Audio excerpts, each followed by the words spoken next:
The Future of America, an Analysis of the US Elections 2024. An especially warm welcome to Ryan Dressen, who is joining us live from Washington, D.C. for this talk. And thanks for joining us tonight, Ryan. When I say tonight, of course, I refer to our Central European time. Yeah. In Washington, D.C., it's 12 midday. So thanks for joining us tonight. And a few words about you and your CV. You're currently living in Washington, D.C. You're a graduate from University of California, Santa Cruz. You are also a freelance writer at the moment in the fields of history and politics, specializing in peace and conflict studies.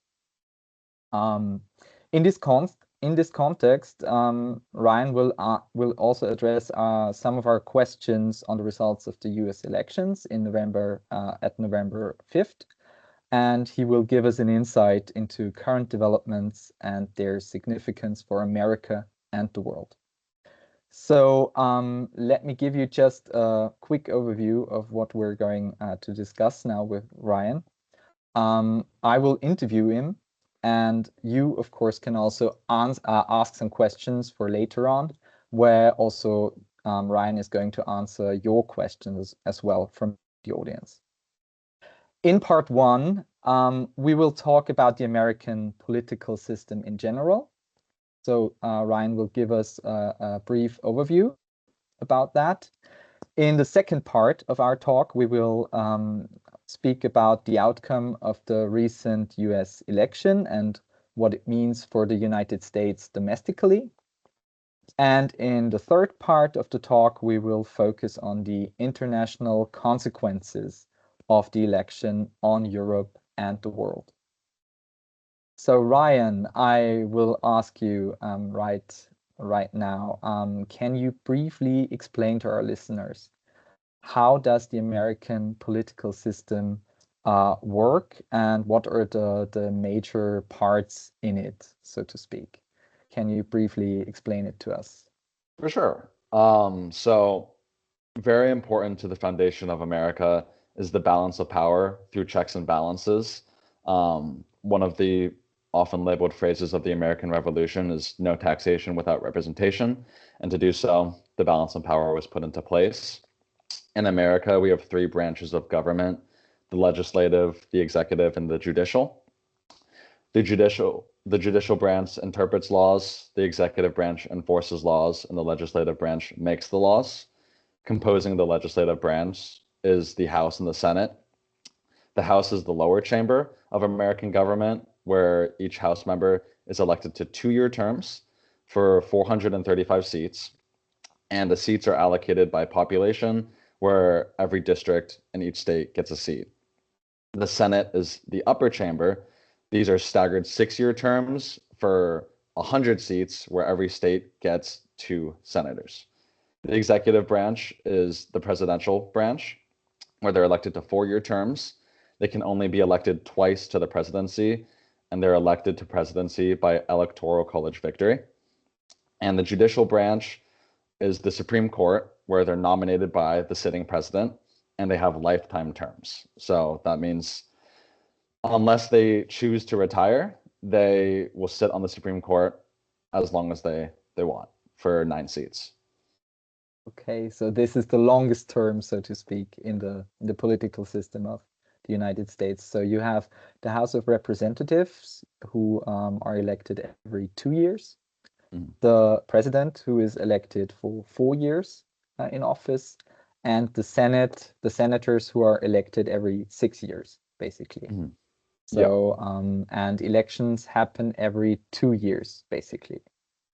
Yes, there's midterms, and those will sometimes it'll have House and Senate elections. Not every senator will be elected. It's staggered 6-year terms, but it depends if there's an open seat or not. So there will always be House members elected every 2 years. Senators will be elected every 6 years, but those will also fall upon either a presidential year or a midterm year. Midterm just means the period in between the presidency. And the elections are always at the first Tuesday after the first Monday in November, right? So how did this come to be? So it's not much of a special story. It's more based on just farming. So Okay. farming and farming cycles, and what was available for allowing the most people to vote. So back in the 1840s, I believe, is when it was codified, because before then, um, anytime any state could decide when their election would occur, and this led to a lot of electoral madness. Having a uniformed and centralized voting system is better for voter turnout, and is better for not losing votes for people thinking that their vote won't matter anymore. So they decided to pick Tuesday because typically a lot of the voters were farmers, and it would take at least a day to arrive from their area where they'd farm to a larger city or an area with a voting booth. Um, Wednesday were normally farmers markets, so that wouldn't be a really good time.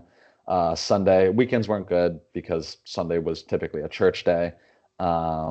So Tuesday was found to be the best solution. Okay, interesting. You also mentioned the Electoral College.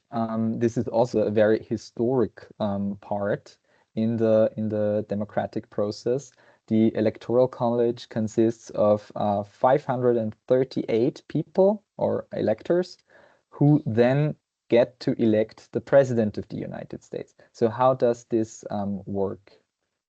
So the Electoral College is composed of 538 votes, which are from the House, so the 435 seats there, the Senate, which are the 100 seats there, and 3 votes from Washington, D.C., since D.C. is not a state, but they still get to vote for the presidency. The Electoral College is typically a winner takes all scenario where whoever wins the most votes, whether it's 50.1% or 99%, will win all of the House and Senate seats in the state. Um, Besides Maine and Nebraska, where those are proportional representation, where those are whoever wins the proportional amount of votes gets allocated the exact amount of votes for Maine and Nebraska.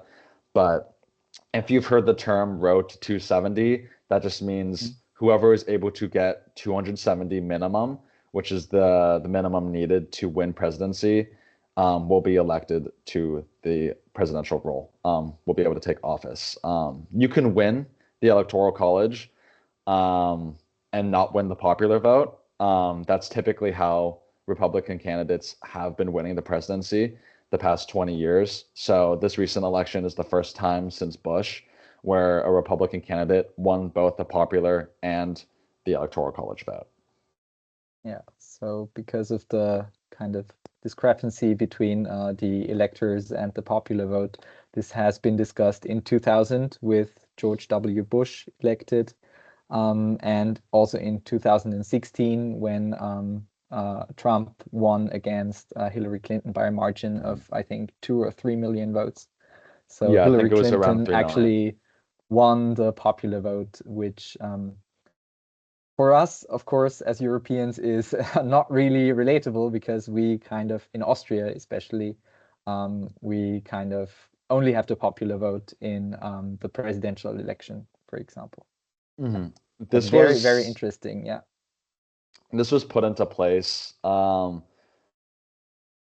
Revolutionary War was revolting against the British Crown, British royalty, and fears of big government. So this was kind of a way of, as mentioned previously, balance of power to give power to the small states. This was There was lots of compromises made when making the Constitution. There was 3 main divides in American politics after the Revolutionary War. It was North versus South, big state versus small state, and Federalist versus anti-Federalist. That is a discussion that is much be should be much more detailed. But to briefly go over it, the Electoral College was a compromise that the big states gave to the small states to allow the formation of a unified American government, because compromises had to be made, and since then it's stuck with. Yeah. So also the smaller states are kind of overrepresented with having at least 3 electors in the electoral college, whereas the big states, as California, have 55, or Texas, who has 40. But yeah, this in the relation, the smaller states have more impact, so to speak. Yeah. I would Per say elector. smaller state voters have more power. The states, the bigger states still get Yeah. all the votes, but as a Californian, I vote for California. My vote is like 1/300th of the power of someone in Montana Wow. because Yeah. there's so many more people in California, and the votes are not proportional. So Yeah. So you have to focus on small states as well as swing states if you want to make the 270 electors. Which brings me to the next term, which you can briefly explain to us, please. The swing state, the concept of the swing state. Can you explain to us? What a swing state has changed a lot over time. States like California, which is seen as super blue, were a swing state back in the 70s, I believe. So it's just shifting demographics, shifting populations. Ohio was once known as a very large swing state, but now is very firmly red. I'd say now the largest swing states seen are Georgia, Pennsylvania, the Midwest, knocking out Illinois. So what has changed a lot of red state demographics to become swing states is the rise of cities and urbanization. If you look anywhere in America or also just the world, these cities are typically going to be a lot more left wing than the more rural regions. So if you see the rise of a more international scene, a more diverse scene, a more urbanized environment, then that's when you'll see a lot more demographics shifting to be the cities. And if this is in a more typically red district or red state, then that will then lead them to be more of a swing state. But you can also see the converse. California has been bleeding a lot of population. We lost an electoral vote at the 2020 census because of so many Californians that left. And in your mind, you would maybe be thinking, oh, California, there's so many more Democrats leaving, so then they'll make the other states more blue. But the opposite is actually happening. California hosts the second largest amount of Republicans in America. We're just the largest state, so we have a lot of population, and a lot of Republicans, and more so ultra red Republicans, don't like the policies under Gavin Newsom, which is the governor of California. They don't like the supposed left-wing direction that California's heading in. So then they leave, and then they further red states. So that would also shift the city population to be more red.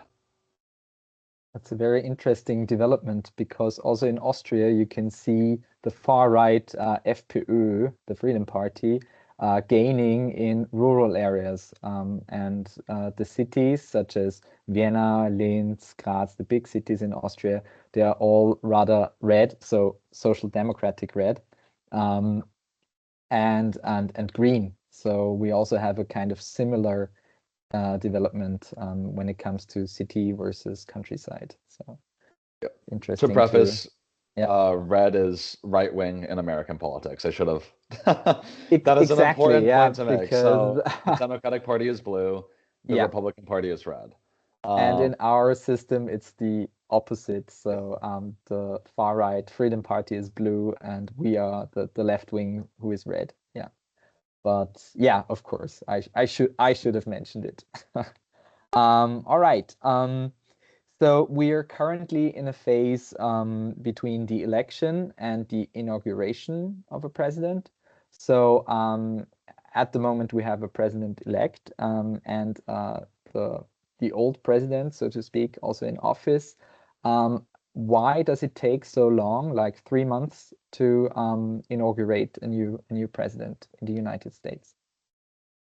I wouldn't say it takes particularly long. I'm not sure how it is in Austria, the exact time frame, but you guys still haven't consolidated a government either, so it takes time for for votes to be counted, to make sure everything's well regulated, especially after 2020. You want to make sure there's no like violence. There's some nations where it takes 2 years. I think Indonesia, it takes 2 years for their president-elect to then be sent into office. So I wouldn't say it takes particularly long. I would just, the 3-month period is to make sure, votes are stable and counted correctly. It's a smooth transition to power. It allows government to still function relatively smoothly. And it's not just a super sudden transition from what is happening this year, a massive shift in policy to just like snap and have everything change. It takes time for people to get hired, for cabinet members to be appointed, for cabinet members to be elected and let into office. It's not a quick transition, especially for America, which is one of the largest countries in the world and the most powerful country in the world. So it takes time for the process to be handled smoothly. And for all the government offices who like also the cabinets in every government secretary as well changes also during the transition.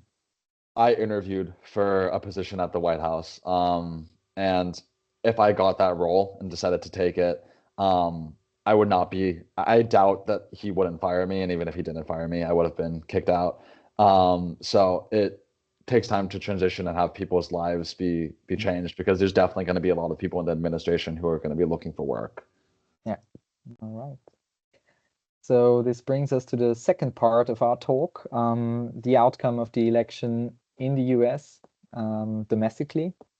My first question is kind of a very European one, because we actually have a very hard time kind of imagining how you could vote for someone like Trump. I mean, not especially as Austrian, because also a lot of people voted for Herbert Kickl and the Freedom Party in Austria. But in general, in Europe, we're startled because of the re-election of Donald Trump, and we couldn't believe our eyes when we saw it. So how did Donald Trump win this election in the first place? I mean, how was this possible for him, given his controversial first term and the high number of accusations he faced and legal issues surrounding him? How did he manage to win by a landslide, basically, on November the 5th? How did he manage this?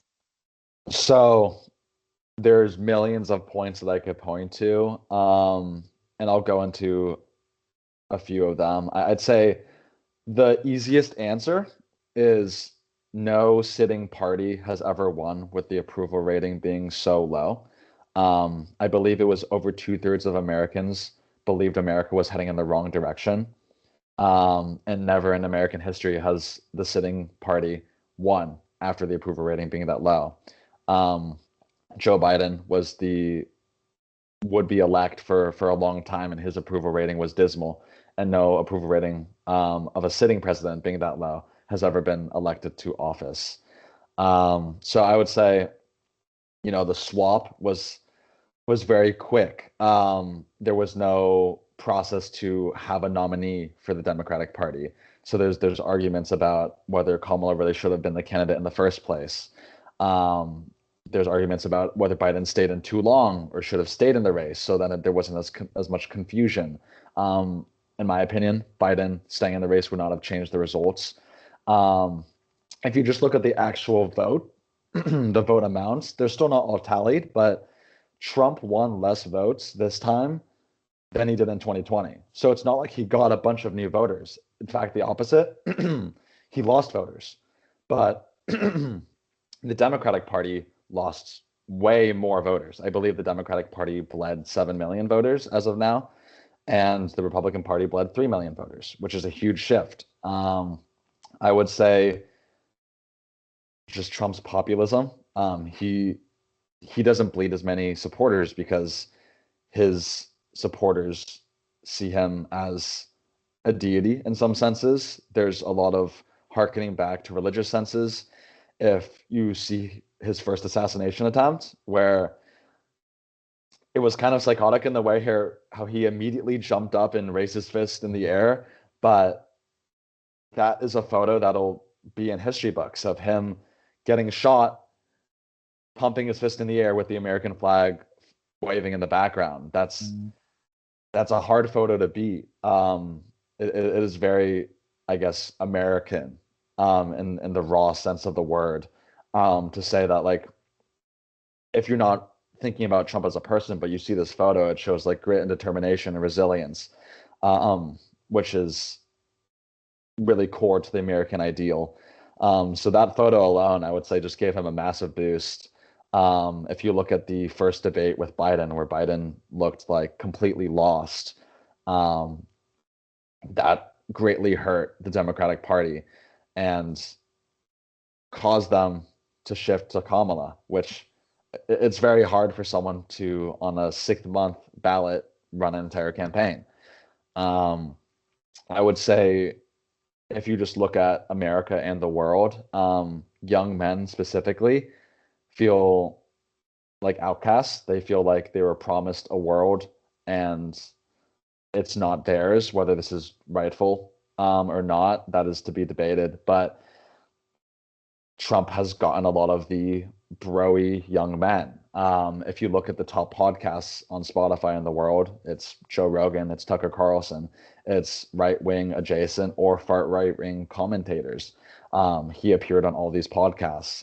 He was really able to appeal to the disenfranchised young man. And as someone who grew up as a young man, young boy in 2016, I'm only 22. So during 2016, I was 14 years old. And it is extremely easy to fall into the right-wing pipeline as a young man. As someone who grew up in California, a very left-wing in the American sense, I will say, in my opinion, American politics are to center right in the European sphere. We're not very left-wing, in my opinion. But for the sense of American politics, California is a very left-wing state, and I very easily could have gone down a right-wing pipeline just on what was given through social media. Social media like YouTube, TikTok, Instagram just feeds young men. Like, it's workout videos, then it's Joe Rogan, then it's Tucker Carlson and Ben Shapiro and a bunch of right-wing commentators for disenfranchised young men. So I'd say that's another large reason for why he was able to garner so many votes there. Yeah. So, and you also said it was a kind of a question of mobilization.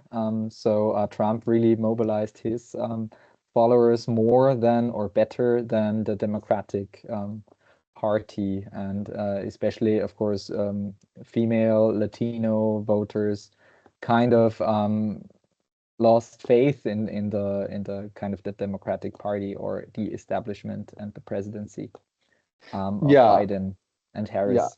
Yeah. I would say a lot of the Harris campaign and there were some great policies mentioned, but they weren't really hammered in. If you look at all the ads, it was, I was a Trump voter, but now I'm going Kamala, or this is why Kamala is saving democracy. And many of Trump's ads were, we're going to like save America. We're going to like revitalize the economy. The economy is also a huge reason why I would say the Democrats lost the election. If you look across the world, incumbents are doing terribly. Like if you look at Britain, if you look in Germany, if you look in France, across the world, incumbents terrible. And that's because the economy. So I would honestly say a large part of the election is because of economy, because of COVID, economy because of Ukraine, economy because of Israel-Palestine, or Israel. Yeah. So it's a lot of world-shaping events that then harken back to affecting the home nation. But they didn't really reach out to these voters. They were basically saying, vote for us because we're not him. I would say she did an okay job for women, but that's mainly because of Roe v. Wade. And that was seen in the 2022 midterms, where Republicans thought they would get a red wave, but in fact it was the converse.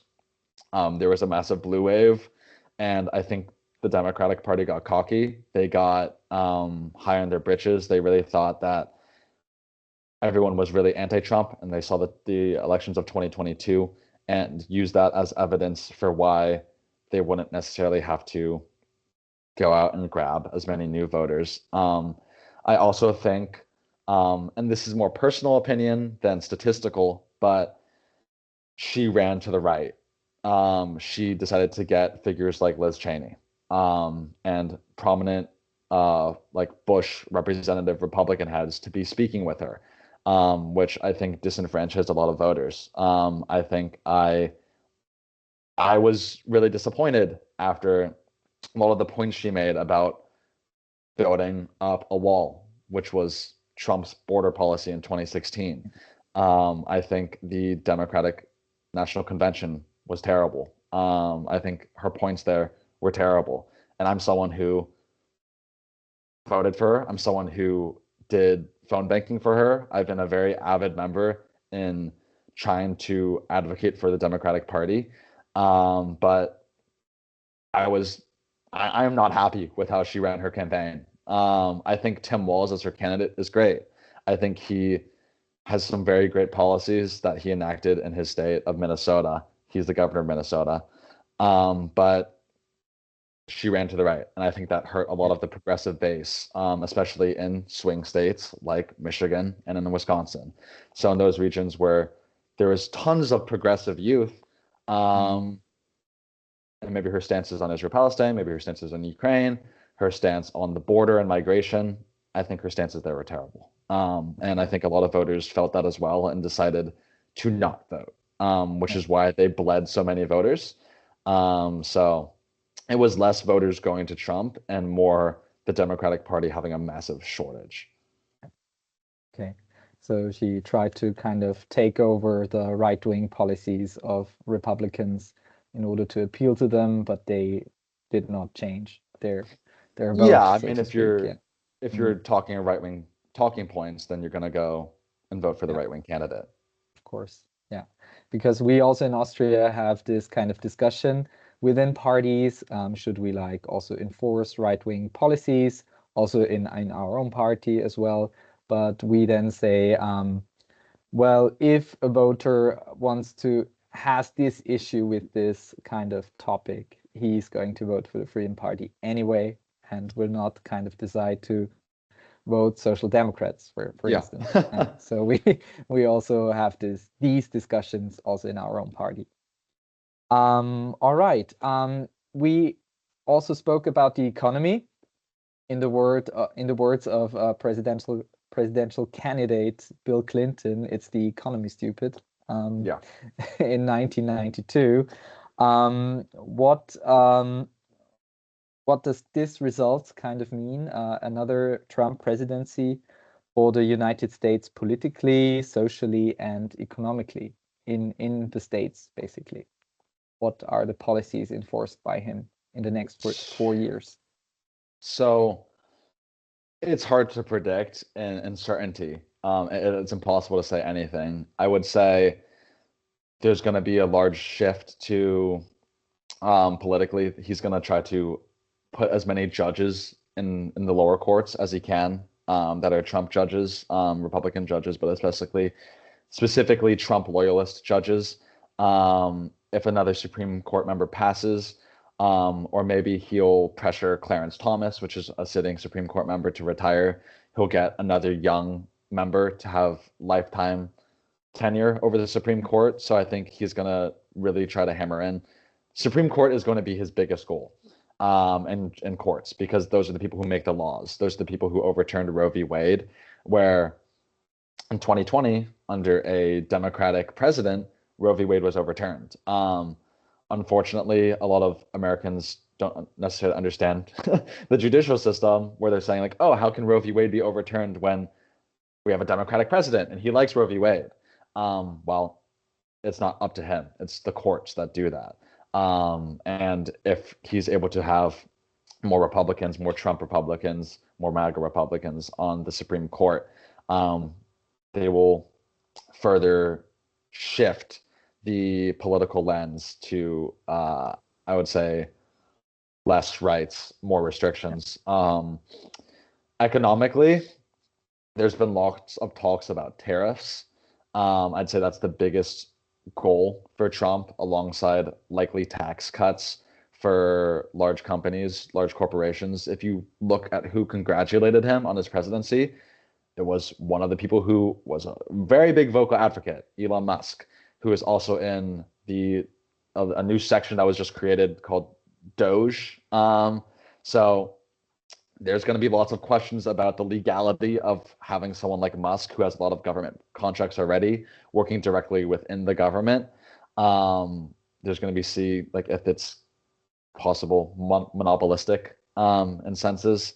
There's not been really any trust busting going on in America the past like 80 years, so I doubt anything will happen there. But other people like Jeff Bezos greatly congratulated Donald Trump on his presidency. He very historically did not endorse a candidate, which his newspaper had been doing for decades now, I believe. So definitely going to be a large shift to assisting large corporations and heavy capitalistic business owners. The tariffs likely going to be on China, possibly Mexico as well. How that's going to affect the American economy, I'm not an economist, but from my readings, not good for the American citizen, because then, as likely is seen in Europe as well, which is beginning its own mini trade war with China, it's going to affect the consumer. For Europe, I know this will be discussed a little bit later, but for the economy in relation to Europe, my guess is a lot less funding for Ukraine, a lot less funding for NATO, which will mean European governments and countries will have to start funding their own defenses a lot more. Yeah, definitely. Okay. In social media, I found an interesting paradox. Alexandra Ocasio-Cortez, who is a congresswoman from the state of New York, posted on social media that some of her voters also voted for President Trump, which is a very interesting, ambiguity, because Alexandra Ocasio-Cortez is a very left-wing progressive politician, and Trump is the exact opposite on everything. So Yeah. how do you think can this be possible in the election 2024? So this was also seen exactly during the 2016 election, and is one of the main reasons that Hillary lost. Was when Bernie dropped out, there was giant proportions of the Bernie voter base that went to go to Trump. And from the outset, it might seem like a really weird correlation. It might seem very dichotomous, but in fact, the voter bases actually hold a lot of similarities. If you've heard of horseshoe theory, where if you go far enough left or far enough right, they actually link up in a lot of policies. I would say, in the broad senses, extremist candidates hold a lot of similar points of views. I'd say it's anti-establishment. It's wanting to break from the norms. I'd say that's why you can see a lot of reasons why, like in Germany, you see the rise of AfD, far right-wing party, but also the rise of a pro-Russian, far left-wing party. And a lot of those voters probably have similar points of views. They have similar points of views on Ukraine. They have similar points of views on migration. And that's because of thinking that the status quo, which has been here for 10, 20, 30 years, neoliberalism, neocapitalism, neoconservatism, it's not working. There's been repeated austerity measures put in place across the world, and people have kind of been fed up. So their escape is an extremist candidate, and if the one they preferred is no longer on the ticket, they'll go with what might seem really weird, but to them is the next best thing, is someone who can break the mold. And I'd say it's a more of a what else do I have to lose type of vote. All right. Okay, so for our third and final part, we move to the international sphere of the Trump presidency. So what does the re-election of Donald Trump mean for Europe, especially in terms of the transatlantic relations with EU and NATO? Yeah, I briefly discussed this earlier, but Yeah. it's going to be a large shift in stances. And a lot of Europe has done some Trump proofing or is beginning Trump proofing. Schultz just called Putin last week, which I believe is a direct consequence of Trump being elected. Um, Other European leaders have made enactions for or in discussions at COP 29 in Baku, about intensive climate policy, like Starmer in Britain, about I think it was trying to cut carbon emissions by 82%, because they see America shifting away from green energy, from clean energy, and they see Starmer in Britain see this as an opportunity to not only it's good for the world, it's good for his party. He's a left-wing politician, but also it's an economic opportunity to take a lot of the market away from America, which under Biden, Biden has a lot of tax cuts for clean energy companies and for consumers who are looking to get clean energy and solar panels and etc. Trump is likely to cut back on a lot of those, do more fracking, drilling. He's historically said frack, frack, frack, which is not very good for clean energy companies.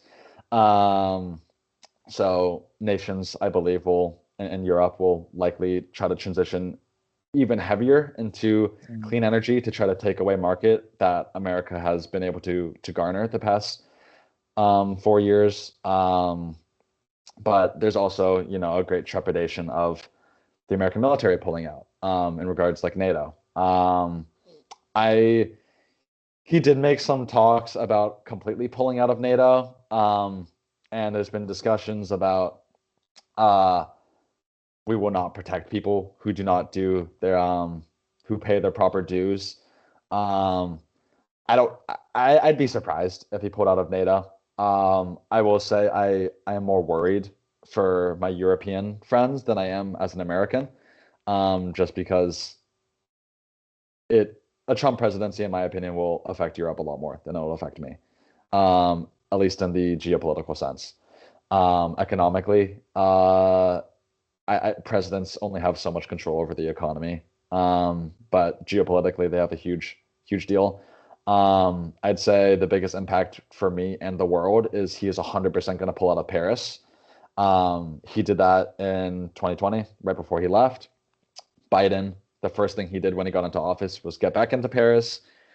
One of the first acts that Trump is going to do is to pull out of Paris once again, which is going to have huge impacts on climate policy worldwide. It's going to lead nations like China and India to kind of have a stance of, well, America's not doing it. Why the heck are we going to follow suit?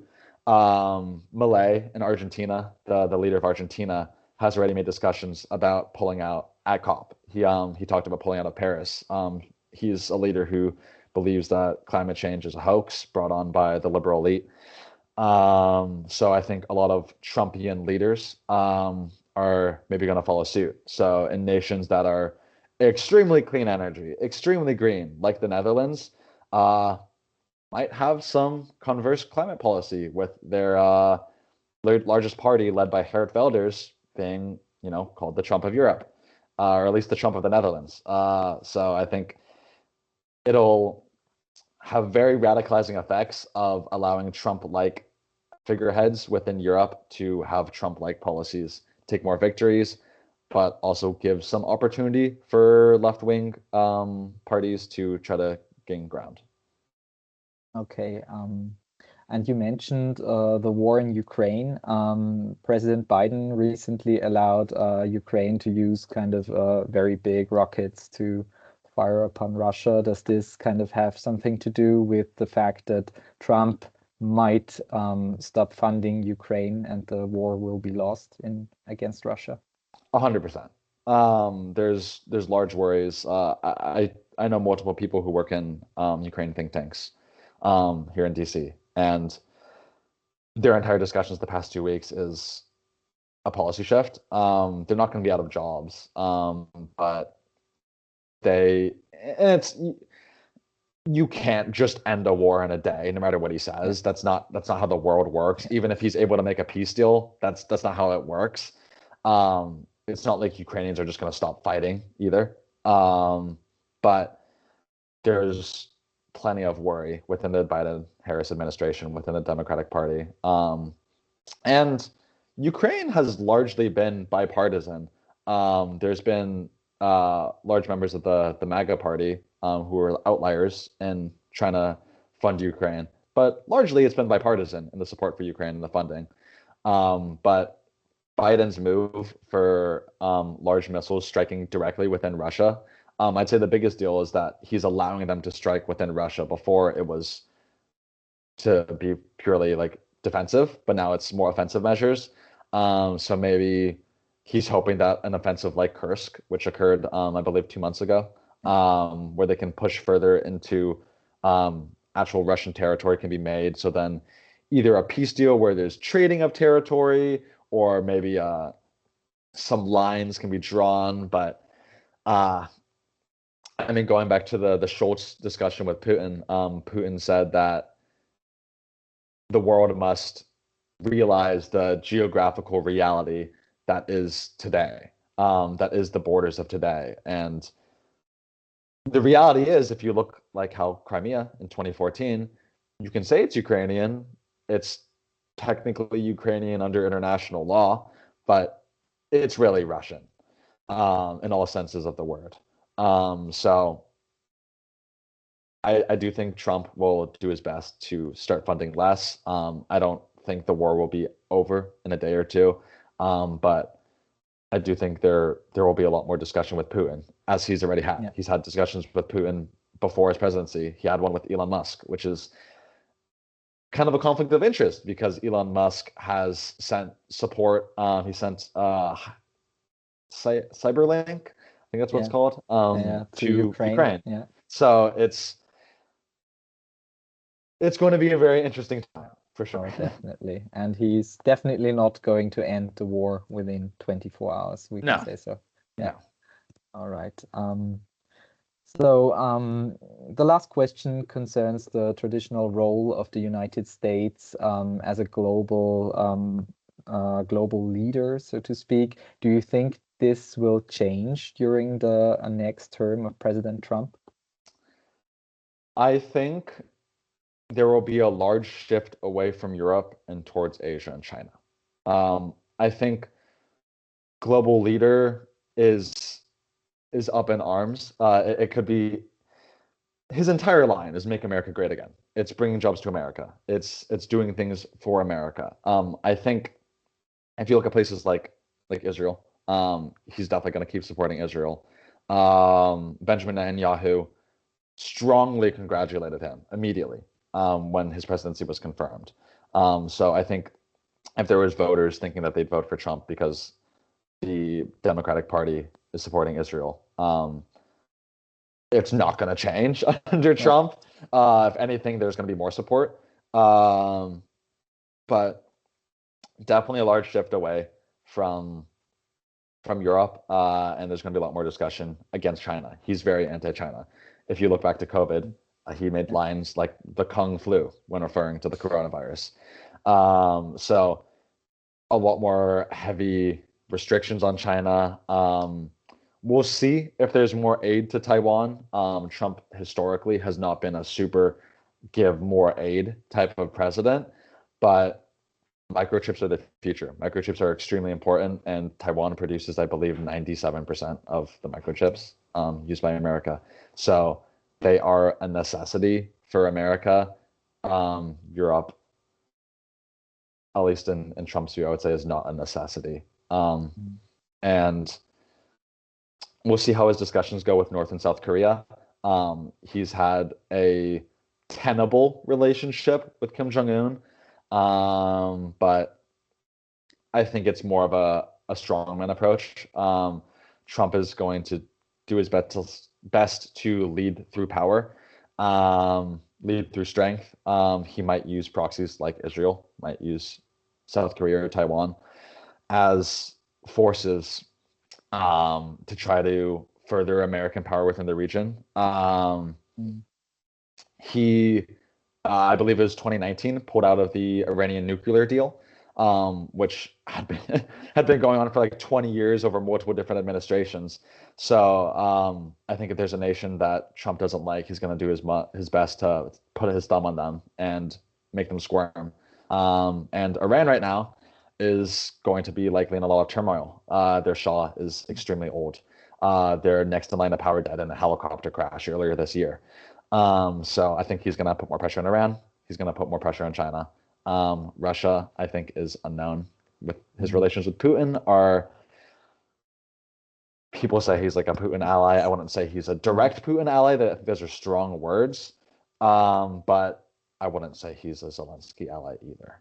I say he's focusing more on American strength.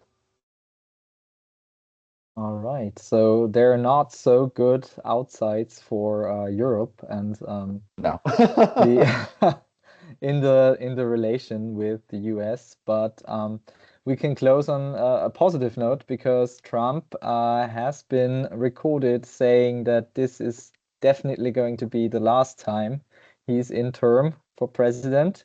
He said so. We know he lies a lot and does not say the truth a lot. So let's hope for the best and that he just like we're going to face some 4 years, difficult 4 years, but maybe this will change in the next election, which is going to happen in 2028, maybe. And Or of course, or in the midterm elections as well. Yeah. if you're Hungarian, you could be very happy. So Viktor Orban is definitely very Yeah. happy. So if you're in that part of Europe, you're Yeah. probably very excited Yeah. right now. Oh yeah, yeah. Well, also Hungary is part of Europe or of the common Europe. Yeah, But of course, one leader, yeah, yeah. is of course in favor of Trump and his policy. Okay, so thank you, Ryan, for these valuable insights you gave us. Clearly, the 2024 elections have profound implications for both the US and the world, and of course, Europe. Thanks for joining us. Thank you that you are here with us tonight. And now I would like to open the floor for questions from the audience. So if you can, or if you want to, you can of course ask them here in the room. You can also type it into the chat if you like. I will try my best and translate them to English if you write them down in German, but you can of course also write it down in English. So if we have any questions from the audience, I think Ryan will still be here with us for a few minutes. Ihr könnt es auch in Deutsch fragen. Ich kann es gerne übersetzen.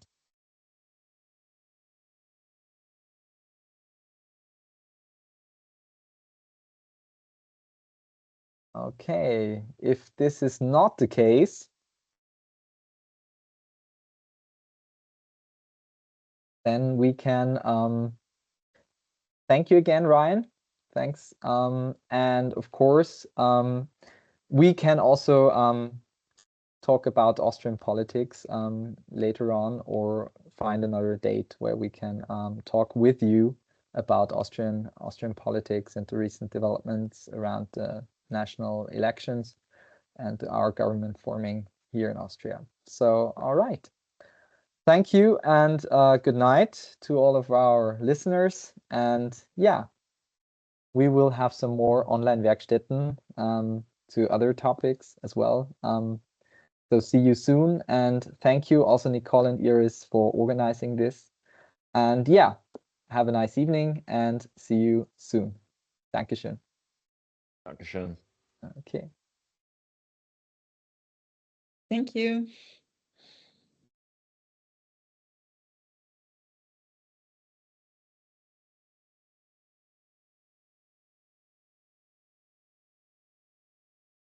Okay.